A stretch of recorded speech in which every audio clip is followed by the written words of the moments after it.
필쌤TV 구독자 여러분 안녕하십니까? 머니트레이너 필쌤입니다. 자, 오늘 이 시간에는 정말 경제가 녹아내리고 있다라고 할 정도로 초양극화의 굉장한 경제 위기가 우리 앞에 현실로 다가온 이 시점에 저축을 할 수 있다라고 한다면 이건 정말 엄청난 위너다라고 말씀드리고 싶습니다. 그래서 오늘은 이게 왜 저축만 하더라도 지금 시대에 위너가 될 수 있는지, 그리고 이 초양극화 시대에 발생하는 여러 가지 정말 기이한 현상들은 어떤 것들이 있는지 말씀드릴 테니까요. 영상 끝까지 시청해 주시면 좋겠습니다.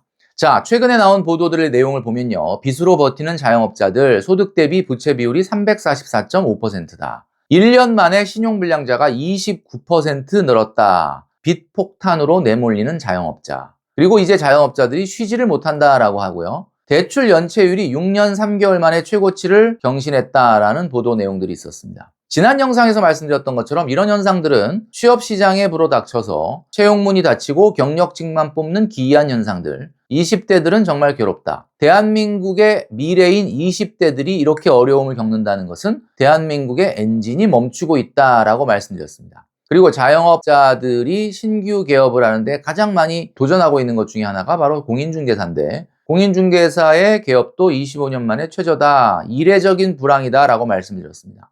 자, 그래서 이런 경제 위기의 불똥이 어디로 튀는가 봤더니 지난 시간에 살펴봤던 것처럼 상가 임대 시장으로 불똥이 튀어서 서울 상가가 경매에서 완전히 찬밥이다라는 내용을 말씀드렸죠. 감정가 대비 10%밖에 안 되는 낙찰가. 정말 위기가 아닐 수 없다. 한마디로 비현실적인 것이 가장 현실이 되어버리는 세상이 되었다라는 거죠. 자, 그런데 여러분 놀랍게도 이 경제 위기의 불똥이 이렇게 상가 임대 시장과 취업 시장에 불어닥치는 동안에 정말 희한한 일이 또 생기고 있습니다. 자, 지금 보여드리고 있는 것은 국토교통부 실거래가 앱 시스템인데요. 자, 여기 보면 84제곱미터가 70억에 거래되었다라고 하는 기록이 나옵니다. 이게 진짜일까라고 해서 진짜 제가 확인을 해봤는데 진짜더라고요. 84제곱미터, 층수는 12층. 그러니까 또 굉장히 고층도 아니에요. 자, 그런데 84제곱미터면 여러분도 아시겠지만 34평입니다. 뭐 위치는 여러분도 짐작하시겠지만 한강이 보이는 근래 지은 최신축 아파트죠.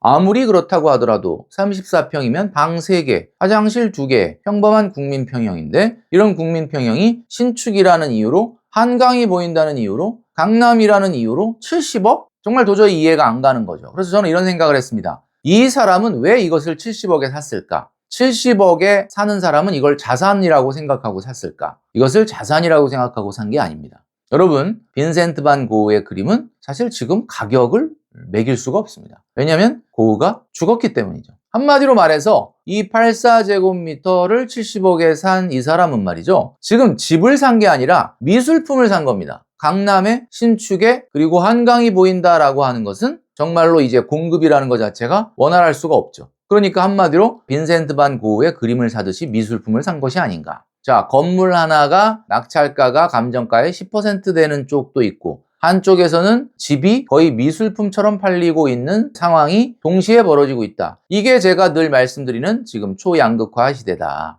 야, 그러면 지금은 서울의 아파트 또는 입지가 좀 좋은 곳의 아파트는 무조건 사도 되는 거냐라고 생각하시는 분들도 있을 것 같습니다. 그런데 이런 착각은 금물이다라고 말씀드리고 싶습니다. 얼마 전에 한국경제 25년 4월 24일 보도를 보니까 집 언제 살까요? 대선 전국을 앞두고 오리무중 부동산, 이런 기사가 떴습니다. 자, 이 기사의 내용을 보면요. 정권 교체 가능성이 높아짐에 따라서 과거 진보 정권 때 폭등했던 경험을 가진 사람들이 매매를 좀 서둘러야 되는 게 아니냐. 그리고 토지거래 허가제가 마냥 오래 지속될 수는 없는데, 만약에 토지거래 허가제가 풀리게 된다면 다시 상위 입지 같은 경우는 가격이 많이 오르지 않겠느냐. 뭐 이런 예상으로 좀 투기적 성향을 가진 사람들이 이런 상위 입지 아파트를 좀 노린다. 뭐 이런 기사 내용입니다. 그런데 정말 여러분 조심하시지 않으면 안 된다라는 말씀을 좀 드리고 싶어요. 물론 아파트 가격이라고 하는 것은 이 수요와 공급에 대한 영향을 받습니다. 제가 지금 보여드리는 것은 전국의 수요와 입주량 분석이라는 그래프죠. 부동산 사이트인 부동산 지인의 빅데이터에 따르면 지금 붉은색으로 선이 그어져 있는 것이 수요입니다. 전국의 수요. 그러니까 여기서 말하는 수요라는 건 뭐예요?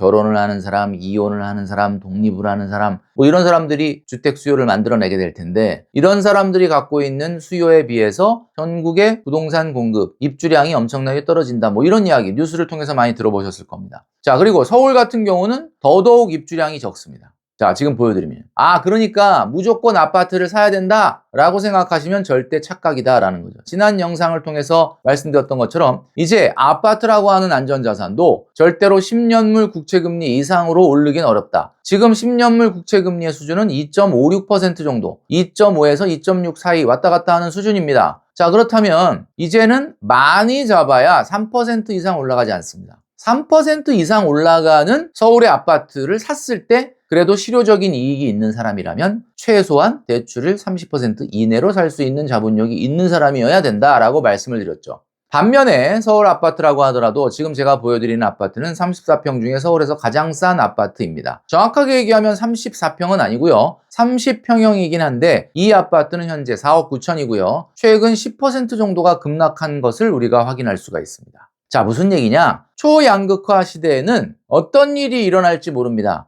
그냥 상위 입지, 서울 아파트, 안전자산은 무조건 올라간다라고 덤벙대고 뛰어들면 안 된다라는 이야기입니다. 자, 그러니까 한마디로 얘기해서 오늘 제가 말씀드렸던 것처럼 이 초양극화 시대의 경제가 녹아내리고 있는 이런 상황 속에 들리는 소문만 믿고 야, 그래도 아파트는 안전자산이래, 아파트는 최소 3% 정도는 오른대 라고 하는 생각으로 무턱대고 뛰어들면 안 된다. 정말 무슨 일이 벌어질지 모르는 상황이다라는 겁니다. 자, 그러니까 아무리 실수요자라고 하더라도 대출이 30% 이상을 받아야 내가 그 아파트를 입주할 수 있다라고 한다면 상당히 오랜 시간 동안 고민을 하실 필요가 있다. 신중하실 필요가 있다라는 말씀을 드립니다. 자, 이런 어떻게 보면 정말 같은 시대에 일어날까 하는 일이 동시에 일어나는 이런 초양극화 시대에 여러분들이 필쌤TV를 구독하시면서 저축을 또박또박 하고 계시다면 그 저축을 하고 있는 것만으로도 엄청나게 위너다라고 말씀드릴 수 있는 거죠. 자, 이런 경제 위기 상황 속에서는 급격한 자산으로의 이동 이런 것보다는 여러분들이 갖고 있는 스탠스를 그대로 유지하시는 것이 굉장히 필요하다라는 말씀을 드립니다.